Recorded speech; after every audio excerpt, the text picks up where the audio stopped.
James Milton woke up before sunrise, as he had done for decades. His modest, single-story house stood on a quiet street in the Grovewood district of Atlanta, a neighborhood once bustling with families and now growing quieter with each passing year. The air was heavy with the scent of wet grass and garden soil. James stepped out onto his porch with a tin mug of black coffee, watching the sun climb slowly over the rooftops. The same porch had seen him return from war, raise two children, and bury his wife. It had weathered storms, birthdays, and 4th of July barbecues. Now weeds poked through cracks in the sidewalk, and houses nearby sat empty, their windows boarded and their yards overgrown. Still, his garden thrived. Tomatoes hung heavy on the vine, and a row of okra plants swayed gently in the breeze. He tended them with care, humming to himself, sometimes out of tune, but always steady. By mid-morning, James helped his young neighbor reattach a chain to his bike, tightening the bolts with hands that still remembered the precise strength needed for machines, be they engines or rifles. He ruffled the boy's hair before sending him on his way and chuckled softly as the wheels spun back into rhythm. The mail arrived just after noon. Amid bills and circulars was a letter bearing the name of a development company he didn't recognize. Inside was a neatly worded offer to purchase his property at above market value, citing regional revitalization and urban transformation.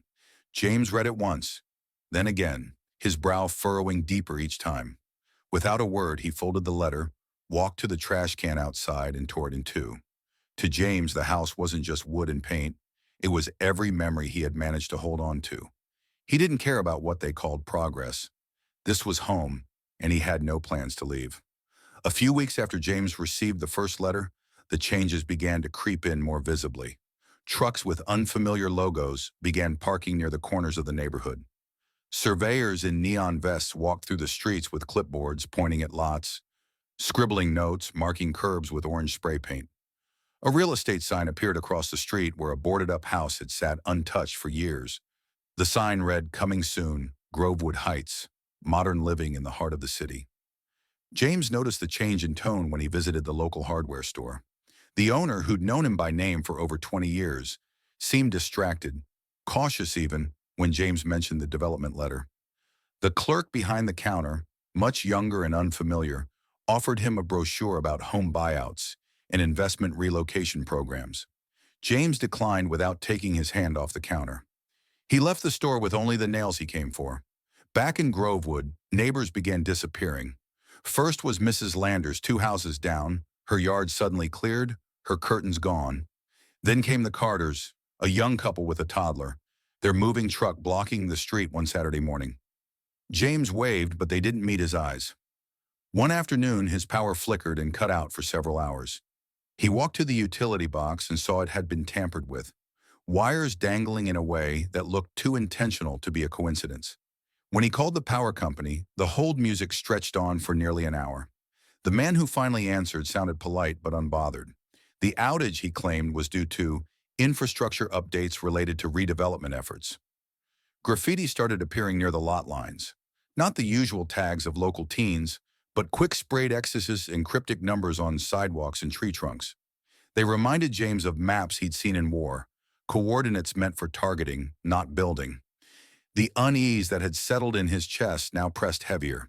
Then late one evening, he noticed a black SUV parked across the street, engine running. It stayed there for over an hour before slowly pulling away. No headlights, no plates he could see. James watched it from behind the blinds, still and silent, the letter from the trash now replaying in his mind. The first crack had appeared, and something deeper was starting to shift. James began rising earlier than usual, walking the perimeter of his property like he used to patrol the base during his service days. He repaired the fence, replaced the lock on the back gate, and planted a new sign in the yard that read, "Not for sale." He cleaned the porch, painted the front steps, and trimmed the hedges. If they wanted to erase the neighborhood, they would not start with his home. He went door to door, knocking gently, greeting familiar faces with a quiet firmness. Some had already accepted offers and were halfway gone. Others, like Mr. Bell with his oxygen tank and Miss Rosa with her Sunday hats, nodded with a sense of shared helplessness. Still, a handful responded to James's quiet call with resolve. They agreed to meet every Thursday evening in the basement of the old Baptist church to talk and share what they knew. At their first meeting, James brought a notebook and listened more than he spoke. People passed around envelopes, letters, photos of cracked walls and uprooted pipes. One woman showed a copy of her deed with a signature that wasn't hers. A man described being offered cash by someone who refused to give a last name. They started to piece together a pattern, slow but unmistakable. It wasn't just development, it was pressure, methodical and quiet. James wrote down every detail, collecting copies, dates, and names. He created a map of who had already left and who remained. He dug through public records and found permits rushed through City Hall with almost no community notice. The timeline didn't lie. Someone wanted Grovewood gone by spring. Word spread. A retired teacher joined their circle and offered to help with research. A young woman whose grandmother still lived nearby offered to design a website. Flyers began appearing in mailboxes, handwritten, not digital, inviting residents to know your rights, protect your home. James spoke at a city council meeting, calm but firm, laying out what they'd gathered. Some council members looked bored. One or two looked nervous. That week, a second SUV appeared. This one parked a little closer. James stood on his porch and watched it without blinking until it rolled away.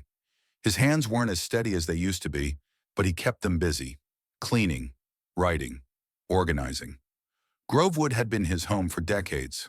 The fence wasn't much, the porch sagged a little, and the windows whined in the wind.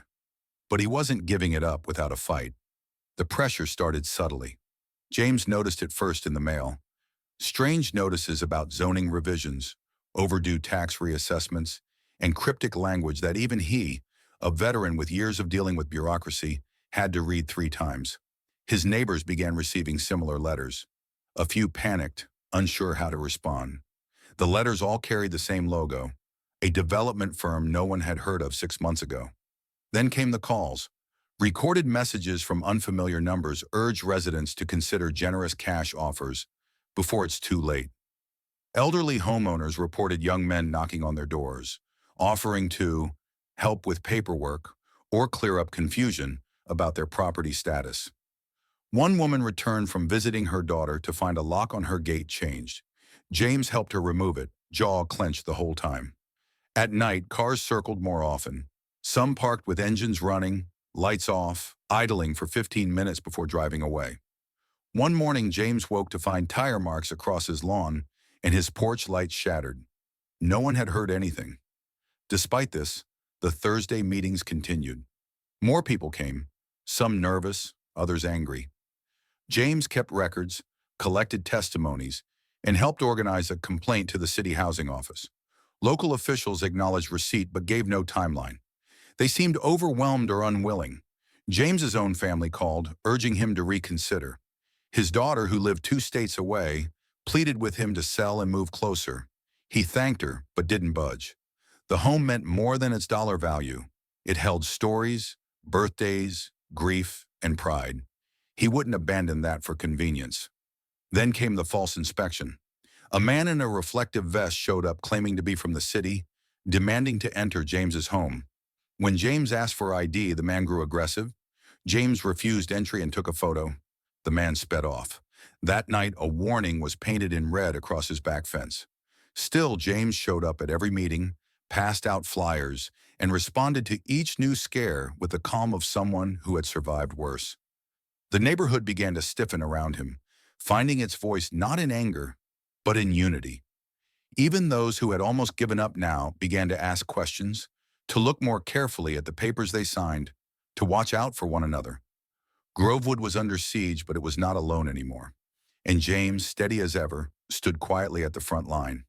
The momentum shifted one morning when a local journalist named Elena Cruz visited Grovewood. She had seen a post on a small community forum detailing the intimidation tactics used against elderly residents and decided to investigate.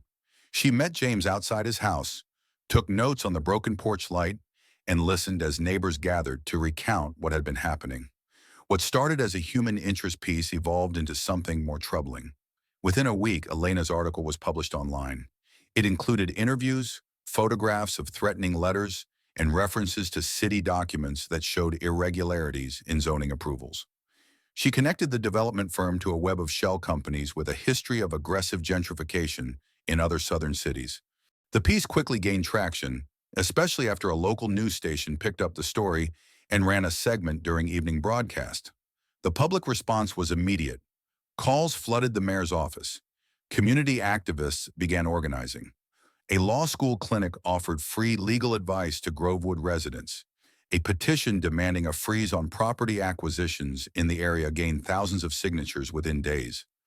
Officials who had once ignored James's letters now scrambled to release public statements. City Hall announced a temporary moratorium on zoning changes in Grovewood, pending an internal review. A councilwoman visited the neighborhood in person and met with James. Though cautious, he laid out the residents' concerns and presented the documentation he had collected over months. She promised to bring it to the housing committee. The pressure reached the developers. Their representatives appeared on local news, giving vague reassurances about community partnership and sustainable investment. But behind the scenes, their tactics faltered. The door knockers disappeared. The mysterious cars stopped circling at night.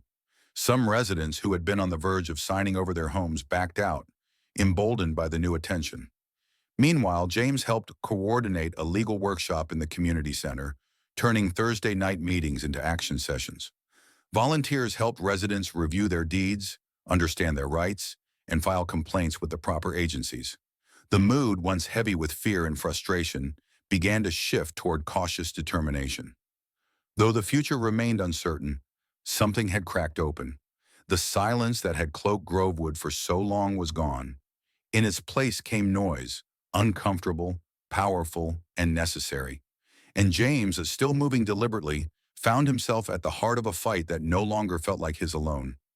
Months passed, and the rhythm of Grovewood began to stabilize. The developers, faced with mounting legal scrutiny and public backlash, withdrew their most aggressive offers. The city council, under sustained pressure from journalists, activists, and community members, passed a local ordinance protecting residents over a certain age from predatory property acquisition. It wasn't a sweeping law, but it was something, a line drawn in ink rather than sand. James sat on his porch as construction trucks drove by, rerouted toward a different district where opposition was less organized. His house remained intact, a little weather-worn but still standing. The city had sent out repair crews to address long-overdue infrastructure issues in the neighborhood, and the streetlights that once flickered or failed now glowed steady through the night. He noticed new energy around him. The weekly meetings at the community center had become routine, now led in part by younger residents inspired by the struggle. A few homes that had been boarded up were being renovated by local contractors with fair pay guarantees. Small gardens bloomed where trash had once gathered. James received an envelope one morning containing a certificate of community recognition, signed by the councilwoman and several civic leaders. It didn't carry the weight of a medal or a pension, but it symbolized something he hadn't felt in a long time: validation. He kept the letter tucked inside a drawer, beneath old photographs and military discharge papers. That afternoon, he took a slow walk around the block, stopping to chat with neighbors and wave to children playing on the sidewalk. There was no ceremony, no headline to mark the victory, but the air felt lighter. When he returned home, he looked at the house not as a burden or battleground, but as a piece of memory made solid. Not perfect, not invulnerable, but his. He eased into his chair, the same one he'd sat in for decades, and listened to the hum of a neighborhood still fighting, still breathing. The threat had not vanished, but for now, the house remained. So did James.